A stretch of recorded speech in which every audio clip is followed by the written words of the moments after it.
আসন্ন ত্রয়োদশ জাতীয় সংসদ নির্বাচনকে সামনে রেখে ঢাকা ২০ ধামরাই আসনে বিএনপির মনোনীত প্রার্থী ধানের শীষ প্রতীকের আলহাজ তমিজউদ্দিনের পক্ষে ব্যাপক গণসংযোগ ও নির্বাচনী প্রচারণা অনুষ্ঠিত হয়। এই প্রচারণায় নেতৃত্ব দেন ত্যাগী ও নির্যাতিত নেতা ধামরাই পৌর বিএনপির যুগ্ম সাধারণ সম্পাদক অলিউর রহমান উজ্জ্বল।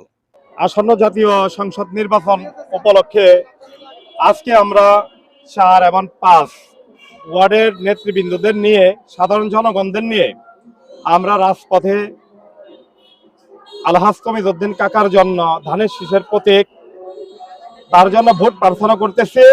আপনারা জানেন যে ১৭ বছর সাধারণ মানুষ ভোট কেন্দ্রে ভোট দিতে পারে নাই। তারা অনেক আগ্রহ হয়ে আজকে রাজপথে নেমে সবাই বলছে যে ১২ই ফেব্রুয়ারিতে আমরা সকাল সকালে ভোট কেন্দ্রে আমাদের ভোটটা দিয়ে মনের আশা আমাদের পূরণ করব, আমাদের ধানের শীষের প্রতীকে ভোট দেব, আলহাজ তমিজউদ্দিন সাহেবকে সংসদে পাঠাবো। তারই বলিষ্ঠ নেতৃত্বে ধামরাই পৌরসভার বিভিন্ন এলাকায় সাধারণ জনগণের সঙ্গে মত বিনিময় করা হয় এবং ধানের শীষ প্রতীকের পক্ষে সমর্থন ও ভোট প্রার্থনা করা হয়। প্রচারণায় উপস্থিত ছিলেন ধামরাই পৌর বিএনপির মহিলা বিষয়ক সম্পাদক ডলি আক্তার, সাবেক পৌর যুবদলের যুগ্ম সাধারণ সম্পাদক সোহাগ ও জাকির, পাশাপাশি বিএনপির অঙ্গ সংগঠনের অন্যান্য নেতৃবৃন্দ। এ সময় বিপুল সংখ্যক সাধারণ মানুষের স্বতঃস্ফূর্ত অংশগ্রহণ লক্ষ্য করা যায়।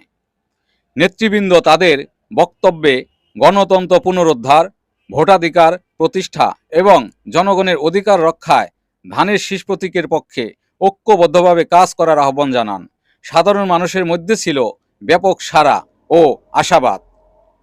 জনগণের এই শক্তিতেই পরিবর্তন, এই প্রত্যয় নিয়ে এগিয়ে চলছে ধামরাইবাসী।